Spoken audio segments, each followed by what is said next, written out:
Hello friends, इस UP channel का बहुत बहुत स्वागत है। तो यूपी बोर्ड कक्षा 12वीं के जितने भी छात्र हैं, 16 तारीख को जिनका पेपर है, इस वीडियो को बिल्कुल ढंग से देखें।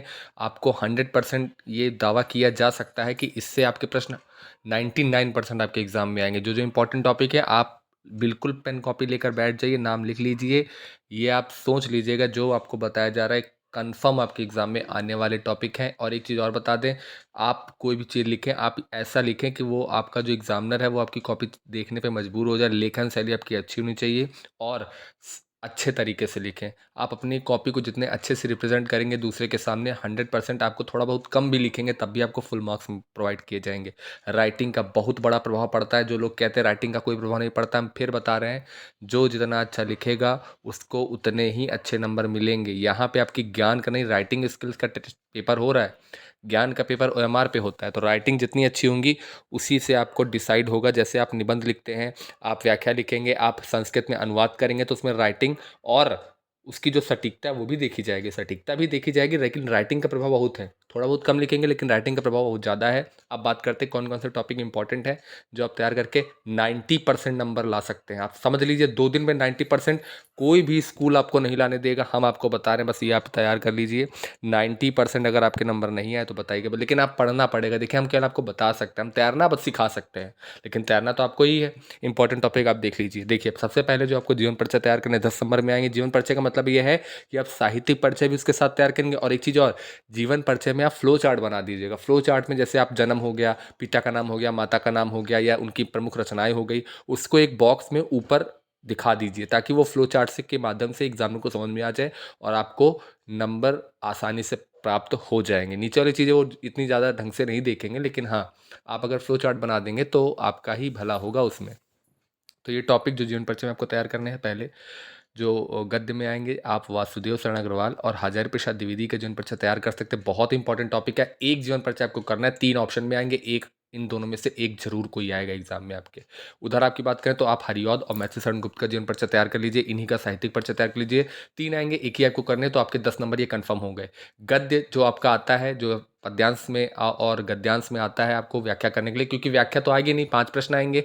तो 5 प्रश्नों में से अगर आप इन्हीं दोनों के टॉपिक पढ़ लेंगे तो आपके 5-5 प्रश्न, देखिए, पक्का कंफर्म है। हम बार बार वीडियो नहीं लाएंगे, एक वीडियो लाएंगे, लेकिन आपको पूरी जानकारी प्रोवाइड कर देंगे। बस चैनल को सब्सक्राइब करें, जितना हो सके इस वीडियो को शेयर जरूर किया करें, ताकि हमारा मोटिवेशन बढ़े और आपको हम पूरे पेपर तक गाइड करते रहेंगे और रिजल्ट तक आपके साथ रहेंगे। बस आप हमारे चैनल को सब्सक्राइब जरूर कर लीजिएगा। जो जानकारी यहाँ पे दी जाएगी बिल्कुल सटीक होगी। आप पेपर देकर आएंगे तो आप कॉमेंट करके देखिएगा कि यहाँ पे कितने सारे छात्र ऐसे होते हैं जो बताएंगे कि यही टॉपिक आया था। अगर आप लखनऊ जिले से हैं, जहाँ से हम भी हैं, अगर आप लखनऊ जिले से हैं तो आपको कौन सा खंड काव्य तैयार करना है, तो आप खंड काव्य तैयार कर सकते हैं सत्य की जीत। अब प्रश्न ये आता है कि सत्य की जीत में तैयार क्या करें। लिख लीजिए, ये बिल्कुल लिख लीजिए आप। पॉइंट पॉइंट ये है कि आप द्रौपदी का चरित्र चित्रण पढ़ लीजिए। नायिका है वो, या एग्जाम में आपका आएगा द्रौपदी का चरित्र चित्रण, या आपका एग्जाम में आएगा नायिका का चरित्र चित्रण। दोनों में से एक कोई भी हो, नायिका तो द्रौपदी ही है, तो आपको उसी का चरित्र चित्रण याद करके ही जाना है। वो आने वाला है आपके एग्जाम में, बहुत ही मतलब आएगा ही, आप समझ लीजिए। खंड काव्य आपका तैयार हो गया। अब बात करते हैं संस्कृत में अनुवाद किसका तैयार करें। देखिए, कौन सा टॉपिक है जिसका अनुवाद आप तैयार कर सकते हैं। पहला जो आप तैयार कर सकते हैं वो है सुभाष रत्नानी। बहुत अच्छे अच्छे श्लोक हैं, बहुत मोटिवेशनल श्लोक हैं, उसमें आप तैयार कर सकते हैं। 100% आपके 7 नंबर कहीं नहीं गए। बिल्कुल बिल्कुल ही इंपॉर्टेंट है, समझ लीजिए। अब मैं सीना फाड़ के तो नहीं दिखा सकता, लेकिन बहुत ही इंपॉर्टेंट टॉपिक है। एक आपका सुभाष रत्नानी एक इंपॉर्टेंट टॉपिक है, एक मदन मोहन मालवीय आपका बहुत इंपॉर्टेंट टॉपिक है। मदन मोहन मालवीय, सुभाष रत्नानी और संस्कृत भाषा का महत्व, चैप्टर नंबर 3 जो संस्कृत की बुक में, हिंदी की बुक में ही है, वो आप जरूर तैयार कर लीजिएगा। और प्रश्न उत्तर भी संस्कृत के इन्हीं के तैयार करने हैं आपको। अब बात करते हैं जो शुरुआत में 10 नंबर टिक लगाने को आते हैं, वो कैसे तैयार कर। देखिए, जितने भी आपके बुक में राइटर हैं, देखिए उनकी रचनाएं, थोड़ा सा इसमें कष्ट होता है, क्योंकि जो ये 10 नंबर का आता है ये आपका पूरे सिलेबस से आएगा। कोई ये गारंटी नहीं ले सकता कि 10 के 10 यहीं से आ जाएंगे। बिल्कुल गारंटी नहीं। अगर कोई गारंटी ले रहा है तो वो आपको मूर्ख बना रहा है। ऐसा हो ही नहीं सकता, क्योंकि ये कह दे कि 10 में से 10 क्वेश्चन आ जाएंगे, बिल्कुल नहीं हो सकता। हाँ, ये है, पूरे सिलेबस से आता है। कभी कभी किस्मत का ही कि मान लीजिए आप जो मॉर्निंग में पढ़ के गए या कभी भी पढ़ा आपने वही आ गया आपको एग्जाम में, तो आपको अच्छा लगेगा, क्योंकि 1-2 प्रश्न अच्छे आ जाते हैं तो मूड अच्छा हो जाता है। लेकिन इसका मतलब ये नहीं है कि आप सभी प्रश्न कर पाएंगे। हम आपको डिमोटिवेट नहीं कर रहे हैं। 10 नंबर है, अगर आपकी किस्मत अच्छी हो तो आपके 10 के 10 सही हो जाएंगे। लेकिन कौन कौन से टॉपिक आप तैयार कर सकते हैं, जिनमें से 8 प्रश्न तो आप कर ही सकते हैं। 8 प्रश्न 10 में से 8 भी करना बहुत बड़ी बात होती है। 8 प्रश्न आप कर सकते हैं। जितने भी राइटर उनकी रचनाएं याद कर लीजिए और गद्य साहित्य का इतिहास याद कर लीजिए, जिसमें आपको पता है आदिकाल, भक्तिकाल, रीतिकाल, आधुनिक काल, जिसमें 5 युग आते हैं।